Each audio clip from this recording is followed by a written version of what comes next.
Hey everyone, my name's Amanda and I'm the Fun Size Reader, and today I'm finally here to talk to you about Iron Flame by Rebecca Yarros, which is book 2 in the Empyrean series.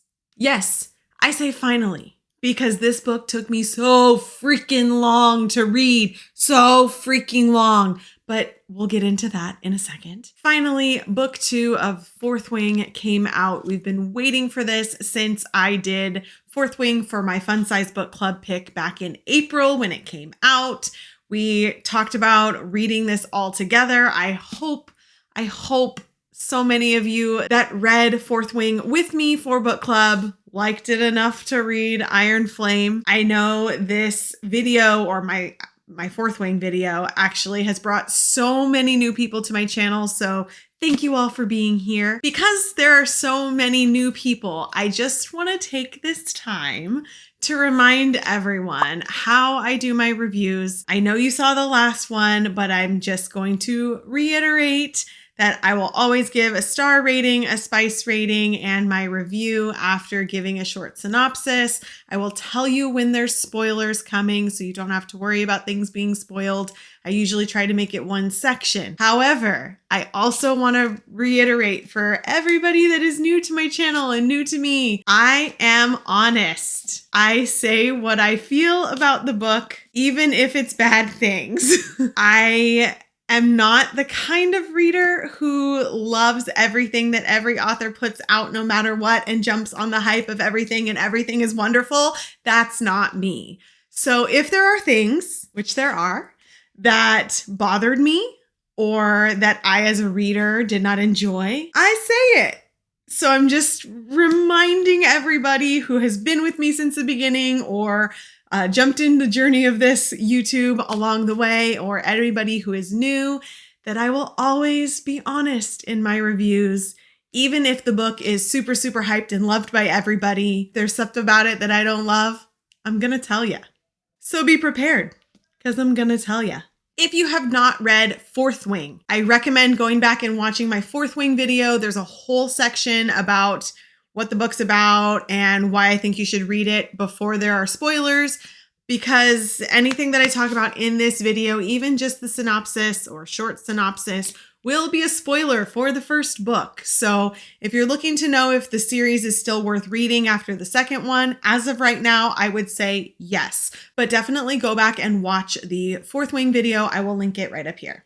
Iron Flame picks up pretty much right where Fourth Wing left off. We're still following Violet and Xaden and their time at Basgiath, immediately following finding out shocking news that Violet's brother is not dead. That kind of spurs their entire beginning of this year and this realization that there is a war coming and kind of preparing their side to fight it, knowing that Navarre and General Sorengale and everybody that they once trusted has been lying to them forever. That is kind of where this book is going. Sets us up for continuing the series really, really well, I think. Other than that, I really have a hard time giving a synopsis. It's kind of just generally what's happening in this book, because there's a lot of shit that fucking happens in this book because it's so fucking long. Star rating. I gave this book 4 stars. I'm only going to talk about the star rating at this point because I struggled with the star rating on this book. This was not a 5-star for me, and I will go into why, but it was not a 5-star. I really, for a lot of the book, was teetering between 3 and 4. Like, I liked it, but did I really like it? And then parts I really liked, so I didn't feel like I could give it a 3. So I settled on a 4. I really liked it, but there were elements that I thought could have pulled me down, or not even just of the story, but just the whole picture of the whole book. And part of the series, like everything all combined, was just dragging me down. It was like an entire reading experience, parts of it that I didn't feel like lived up to the 4, and for sure didn't live up to the 5, because I gave the last book a 5. It was killer. I loved it. I loved everything about it. I don't remember in my video saying one bad thing or one thing that I didn't enjoy about that book. And I can't say the same for this one. Spice rating is a 3. It's about on par with the last book, maybe a little bit more, like a couple more little scenes, but it definitely is very much more plot driven with the spice sprinkled in. It is still romantasy, so it is heavy in that romance. Yeah, for the most part, it's heavy in the romance, just with the spice addition on top of it. Okay, so my thoughts. Non-spoiler thoughts first, just generally about my experience reading the book and things that I liked and things that I didn't like. I really liked that the style was still the same. I still felt like I really wanted to read it from opening the book. I felt like anybody could read it and get that really huge fantasy world that sometimes is really, really hard to grasp, especially if you're not a seasoned fantasy reader. Like anybody could read this book and love it. Continues from Fourth Wing. I think that that was amazing about it. And I think that that will keep people reading this series. I love that we pick up where we left off. I love when books do that. I don't like when books jump time and then spend time with you trying to figure out how relationships have changed or what things have happened or being told stories about things that happened in that time hop. No, it picks up literally right where it left off. I freaking love when authors do that, and this did not disappoint in that way. But this book took me forever to read. I started reading it at midnight the night it came out on my Kindle, and I literally just finished it late last night, and it took way too long. I have some grievances about that, okay? The non-spoilery things first, okay? I'm going to talk about the spoilery ones in spoiler section, but the non-spoilery things are the words are too fucking small. They're too fucking small. Like literally, they're smaller than the last book. Go compare them. I did. When I pick up a book that is of this size, I have a certain expectation about how long it will take me as a seasoned fantasy reader, as someone who reads a shit ton of books every year and has for many, many years. I know that this won't take me that long. So why did it take me so long? I felt that the book had tons and tons of content that was shrunken down and fit into a smaller book. And I can't help but feel like that was done for profit reasons, okay? Because as a reader, I look at it and go, well, the font is so freaking small, I can barely read it. I would expect that in a mass market paperback that's like really tiny and with tiny thin pages like the Outlander that I read many years ago, not in a fantasy hardback big published book. So to me, as a reader, that says they didn't want to add more pages because more pages cost more money and they knew everybody was going to be buying this book and they're going to sell a shit ton of copies with less pages and make more money per book if they just shrink the font down. I'm sorry, I said it. And people don't have to disagree with me, but I said it. If you're gonna Brandon Sanderson, fucking own it. Brandon Sanderson, make the books ginormous. Your readers are gonna read it anyways. I notice it, okay? And it feels shitty as a reader knowing that I know it's a business and I know we're out to make money and all of that, but like, it just feels a little cheap that you're going to deceive me in making this giant ass book that doesn't look giant because you shrunk the words down. I don't like it. I think if you're going to write a huge book, be Brandon and own it. Your readers will follow you because we loved the first one. He says it. I've heard him say it in his classes. Like, you have to accept the buy-in that you get from your readers. Like, people are more willing to try shorter books when they don't know the author. And they're more willing to take a risk on big, huge, honkin' books when they love the author. We already loved Fourth Wing. I don't care if this one's bigger.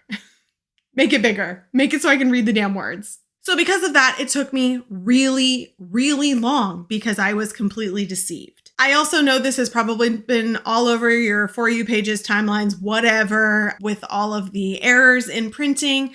I know shit like that happens, but sometimes I feel like when things are rushed and we're rushing to get the next book out within 6 months instead of taking our time a little bit and making sure that it's right, you get a lot of printing errors. And that sucks, especially for us as readers to have pages missing in our books. I don't even know if pages are missing in these books. Like, I have 2 copies. I have no idea if pages are missing because I didn't read it on here because I couldn't read the fucking words. I read it on my Kindle. I don't know. I could be missing words.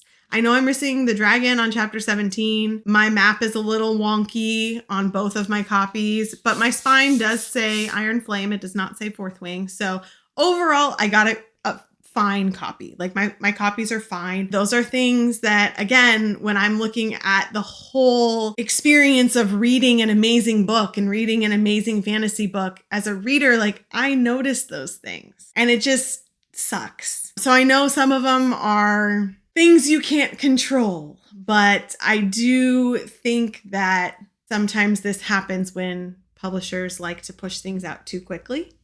I've seen it happen before, and I will be really sad if it continues to happen with certain publishers. So those things definitely negatively affected my reading experience and was part of the reason why I couldn't bump it up to a 5. Part of the reason why. The next part I'm going to talk about does have spoilers because there are specific examples that I want to be able to give you guys that to tell you why I could not bump this book up to a 5 despite the hype and all the 5-star reviews that I've seen. So if you haven't read it or you don't want things to be spoiled at this point going forward, everything that I'm going to talk about is content from the book. Fair warning, spoilers ahead. I felt like part 1 of this book and part 2 of this book were 2 completely different books. Kind of back to the things that I was talking about a moment ago with the publishing. I do feel like part 1 of this book suffered from not enough editing that I have seen happen with other books. If you've been on my channel, if you followed me reading the Crave series, I very much talked about it there, where I felt like as the books got longer, because they got more popular, they got more pages, they ended up having a lot of scenes that weren't necessary. Arguably, in part 1 of this book, I felt very similar. There were a lot of scenes that I didn't think were necessary because that was one of the things that I loved about Fourth Wing. I felt that every single scene mattered. They mattered to the plot. And that's why I fucking loved it. It was just such a good fantasy because everything mattered. I felt that way more about part 2 than I did about part 1. Part 1, I felt like had so many duplicates. Like, how many times are we gonna tell Ree that everything's fine, everything? Like, we had the same conversation in same scenes so many times. We continually had visitation scenes with Xaden where things didn't really happen, or we missed a visitation and we just like kept having very similar scenes occur over and over and over again. And it filled up space and it made the book really long, but they didn't 100% matter. And I feel like in editing, those things can be cut down or combined or rewritten to make it hit as hard as everything in Fourth Wing hit and hit as hard as pretty much all of part 2 of Iron Flame hit. So like that was something as I was reading, I was like, why are we having this conversation again? Why are we doing this again? Like, okay, move on. And that was something that I struggled with in the beginning of this book. And I think what really slowed my progression because I was just like, okay, it's the same thing. And I'm already like not making very much progress because this book is just so huge. Like, why did we need this scene? That was one of the big reasons why I could not give it a 5. I felt like Fourth Wing did not have that issue at all. I felt like part 2 of this book didn't really have that issue. However, because part 1 did, it could not be a 5 stars for me. I really hope that that doesn't continue throughout the rest of the series. I've seen it happen where the length just gets out of control and things like people talk about it with Zodiac Academy. I've seen it with Zodiac Academy. People talk about it with Crave and that whole series. And I've seen it happen that like, I just don't want to be bored in sections of the book when I don't have to be, just to make the content more. Make it this size, make it normal words, Cut out the shit that doesn't matter. Okay, so now let's talk about my reactions to some specific things. First off, I did still love Violet in this book, okay? I still loved her. However, I do feel like some of her character progression got a little wishy-washy in times. And I think that goes back to what I was just talking about with like the scenes that don't matter. Part of me wonders if things were added in, because sometimes when you're writing, if you're trying to write a character, like I struggle with this, where I don't want my character's voice to seem different because I'm writing it in my physical time, like mine, Amanda's physical time, in a different headspace than I wrote the rest of it. I worry about that happening. Sometimes I felt that that did happen in scenes of this book. I was like, why is she being like that? Like, why is she reacting this way? This doesn't seem like her.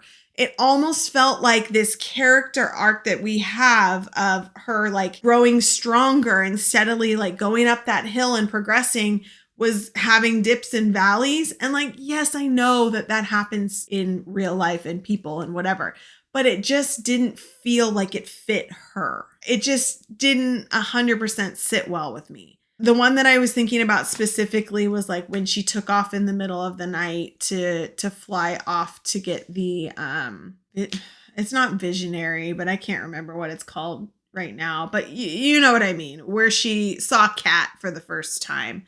Or second time, which was a fun little thing. Adding Kat in and having like that jealousy and the emotion control, that was fun. I really liked that. And seeing their relationship change throughout the book, that was cool. I did think that there were some moments where Violet was not Violet and she was very different. I hinted at this in my I'm Back video where I talked about my initial impressions of Iron Flame, where I was like 30% in, and here's what I think so far. The trope that I was talking about, I had some people message me and they were like, oh my God, I'm so worried about what trope you're talking about. It was not cheating, okay? A lot of people wondered if it was me hating the cheating trope. It was not cheating. It was separation. I don't think I've really talked about my hatred for the separation trope in books, but I hate it. Okay, I hate it. It is the reason why I cannot watch the second season of Outlander. My whole body physically hurts. And this comes from having a 8.5-year long distance relationship with my husband. So I loathe the separation trope. I can't handle it. And so when the whole first part of this book was basically separation trope, oh, I hated it. I was like, if this is what the whole fucking book is going to be, I will riot. I did not like it. I know that oftentimes with the separation trope, there is a breakup at the end of it. And so I was really hoping that that didn't happen. And so I'm glad that it didn't. And I understand why Rebecca put that in this book. She's writing this character from a lot of her personal experience, right? And her husband was in the military. It's a military school that this book is about. Xaden is inspired by her husband. So obviously this man was deployed and she had separation. Like, I get it. I get it. I just hate the trope so badly. So I really hope we don't do it again. Please. There's 3 more books in this series. Don't do a separation trope again. I do not like it. I can't handle it. And I don't really know if a lot of people like that trope. So I'm just saying, don't do separation. Because it makes me feel like we spent the whole last book building up this romance, and then all of a sudden it's separated and they're mad at each other and they hate each other and it's like all completely flat. And then you're like, okay, well, now we're building it back up again, right? Like there's the, are they or aren't they going to get back together that we just did all in the first book? But I just don't like it sometimes. And this time was a little eh. Okay, a little eh. It ended up being fine, but separation, no go for Amanda. I realize that this is a long freaking video. So if you are still here with me, yay, I still have things to talk about, but I need a break. One of the other things that bothered me about like character progression, I was yelling at the book. I was yelling at the book in my head going like, what are you thinking? Okay. We spent all of last year in the first book learning that we can't trust anyone. The end of that book ended with, we can't trust the person we're in love with. The beginning of this book is again, we can't trust anybody. But Violet doesn't learn for 3 fucking times not to take something to eat or drink from other people. That drove me insane. And I felt like that was such a big character hole or plot hole or just like act of convenience. And as a reader, it drove me nuts. Like, you're in this war college. You're learning that you can't trust anyone, that you only can look out for yourself. And you're accepting food and drink that screwed you over once, not twice, but 3 fucking times, and you didn't learn? Like, that drove me insane. And I don't know if anybody else thought that, but it drove me crazy. I just wanted her to learn. I thought it was very out of her character of like learning this whole time at this school. Yeah, that was a little detail flaw that I did not enjoy. Despite all these like things that drove me nuts, the majority of them were in the first part of the book. Like I said before, I really liked part 2. I think that the whole plot of this book is so fucking good. I was explaining it to my husband last night because as I was finishing the book, he said he looked over and I just looked shocked. Apparently, I looked shocked because I did not predict this ending. The last book I did. If you go back and watch my other video, I did predict the end of the last book. This one, I didn't predict. In the last 3% of the book, I'm crying. I'm shocked. I'm sitting on my couch going, what the fuck just happened? And so obviously he was like, well, why were you shocked? So then I had to go explain everything that had happened in book 1 and now book 2. And the more I just sat on it, because I didn't record this video right after I finished it, I recorded the next day because I needed to process, okay? I needed to process everything that I felt about it. The more that I explained it to him and the more that I thought about it, I was just like, this world building and this plotting is just, it's the stuff that you want to read. And that's why I love the series. And I really hope that it continues in the way of part 2 of this book and all of Fourth Wing, because just the things that get thrown in and the way that things connect back and forth and the things that you expect, the things that you don't expect, just the whole war. It's so well done. It's so well done. I love that part of it. I love that the plot is still so engaging and exciting, and I just want to keep reading it. My sister started the book and she texted me, she goes, what crack does she put in this? Because I can't put it down. And I was like, I know, like whatever she's doing, she does it well, because it makes me just want to keep reading the parts that I feel that way about, specifically part 2. I don't know. I haven't seen a lot of people talk about this. Okay. I've been kind of looking, but I've also been kind of trying to stay away because I didn't want spoilers all over the internet. I was happy that Dane got a little redemption. We don't see that very often, and we all hated him so much in the first book that I was kind of happy that she gave Violet's childhood friend like a little bit of a redemption story in this book.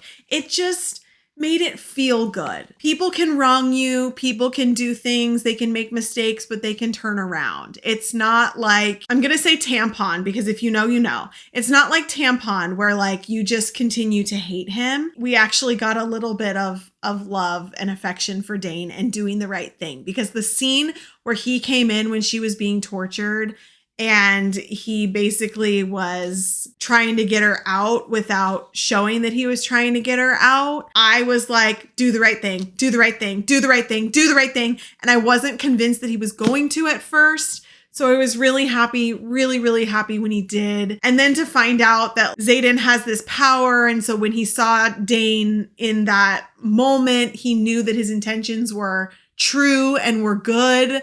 It just like makes me happy for him. It makes me happy that they can at least be friends. Obviously, like I don't want him to be endgame. Oh, that's another thing. I forgot about that. Xaden used the word endgame in this book, and no, this is freaking dragon-filled war college. Nobody should be using the word end game in reference to a relationship. Like, that's what we as readers use. Not in the book, okay? Not in the book. Obviously, still want Xaden to be end game despite everything that happened to him at the very end. I was happy that Dane got a little bit of redemption. So much happened at the end of this book. So much. I felt like, with Sarah J. Maas, we kind of get that last 20% where you just can't put it down for that last 20%. I feel like for this, that happened in the last 10%. It was like, I knew I could not start at 90% reading until I could sit down and just read the whole rest of it, which is what I ended up doing. Because so much happened. And I do definitely think that this book is in need of a reread, probably closer to when the next one comes out, because I do think there's a lot of details that were put in that were missed. Like I missed that are probably going to be important in future books. For example, I have known since reading the first book that there's something going on with Violet's hair, the way that her hair is. I haven't picked up on what it could be yet, but Rebecca did mention in one of her opening interviews, like book release party interviews, that there is reason for Violet's hair to be the way that it is. It just hasn't revealed yet. Everybody gasped. I was like, no shit, guys. Like, she's mentioned it multiple times. Taryn calls her Silver One. Like, she's referenced the hair in both books. Like, of course there's gonna be something, and of course we don't know yet. Like, but that's coming. Like, no shit, Sherlock.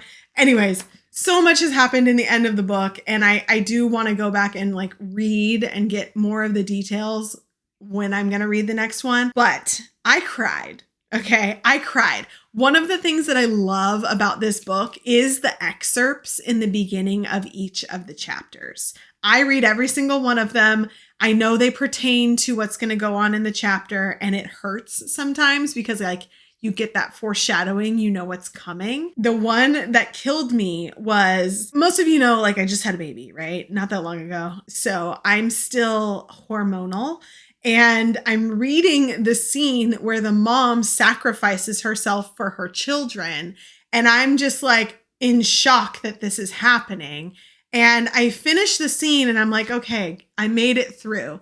And then I turn the page, and the excerpt is from an unsent document from General Sorrengail saying that the only way she's going to die in battle is in protecting her children. And I fucking lost it. I like started crying. I just have tears streaming down my face. And I was like trying to hide it from my husband because he was sitting over to the side and I didn't want him to judge me reading. And I'm like sobbing silently on the couch reading that excerpt. And I was like, and then I cried again, and I explained the whole story to him later. But yeah, that killed me. That I was not expecting a mother sacrifice. It completely makes sense in the story. Like, I think that it was a great element of it. I loved it, even though it killed me. There was something that she said, though, and I don't know if other people picked up on it. I hope you guys did, and let me know what you think about it. But she said to Violet something along the lines of like, you're everything we hoped you would be.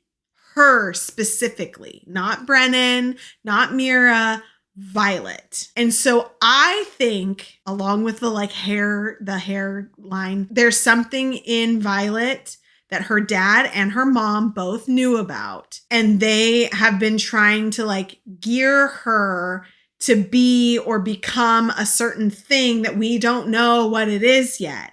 Because why else would she spend her whole life working as a scribe and training like her father and learning all of these things and being given this book to find out all of this stuff. And then all of a sudden her mom shifts gears and she's like, no, you're going to bond a dragon. And then the two dragons that she bonded were like, we chose you for a reason. We chose, like, there's something more, and I think both of her parents knew, which is why her mom sacrificed herself when Violet was basically going to die, giving all of her power to this thing. She knew she was going to die and she couldn't die. I think there's way more to that. I don't know when we're going to find out what it is, but it was that line from General Sorrengail that made me think that. curious what everybody else thinks, but I think there's more going on there. And then the whole thing with Endarna, like I was not expecting that.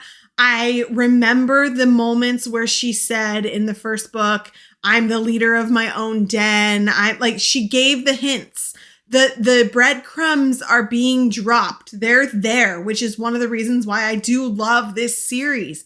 The breadcrumbs are there. We just have to freaking find them. Now to know that she's her own breed, she's the 7th, she's her own thing. Wasn't expecting that. Was not expecting that at all. I knew there was something up with her, but it wasn't that. And having that be the only way that they could reinstate the wards, loved that detail. However, that does mean I'm sure that we are going to be spending more time back at Basgiath, back at the college, because now Arisha can't be protected because we need Endarna and she's the only one that can do it. So unless they're lying and unless one dragon can build more than one ward with the ward stones, then maybe we can go other places. But I think the rest of the series is probably going to spend more time where they got the ward stones back up in Basgiath that Endarna protected. That was really cool. I really liked that.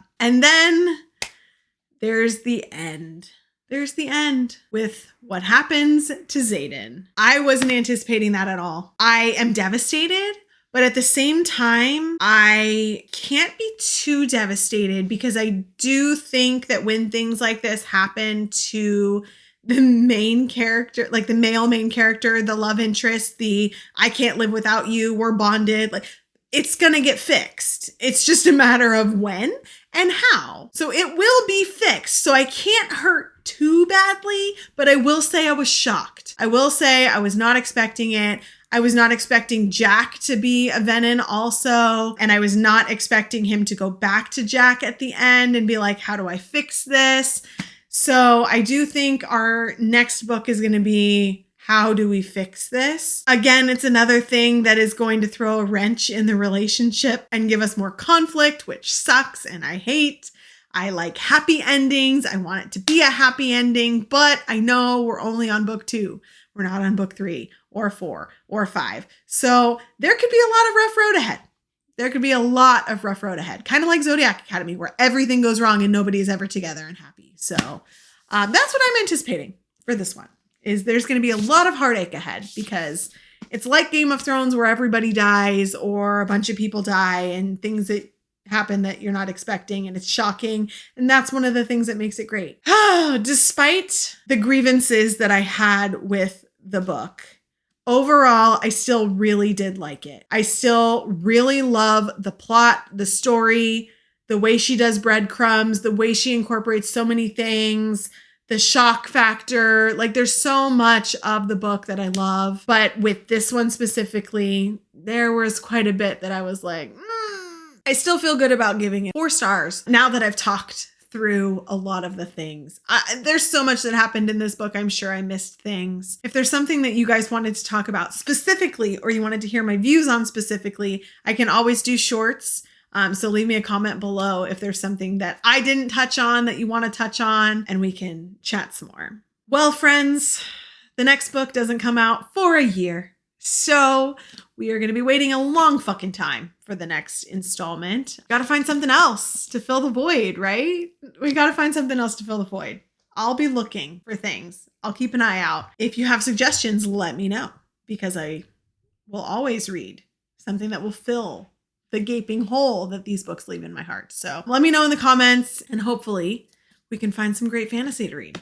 If you're still around, thanks for hanging out for this really, really long video. I was not anticipating to talk for this long, but my kids are still sleeping, so I got to. Thanks for reading along with me, everybody who joined in that's new to my channel, everyone who joined in that read with me for Fun Size Book Club. Can't wait to see what happens in the series next. If you love reading fantasy and romance books, I post reviews on my channel every single week, so make sure to like and subscribe if you want to be notified when a video is posted.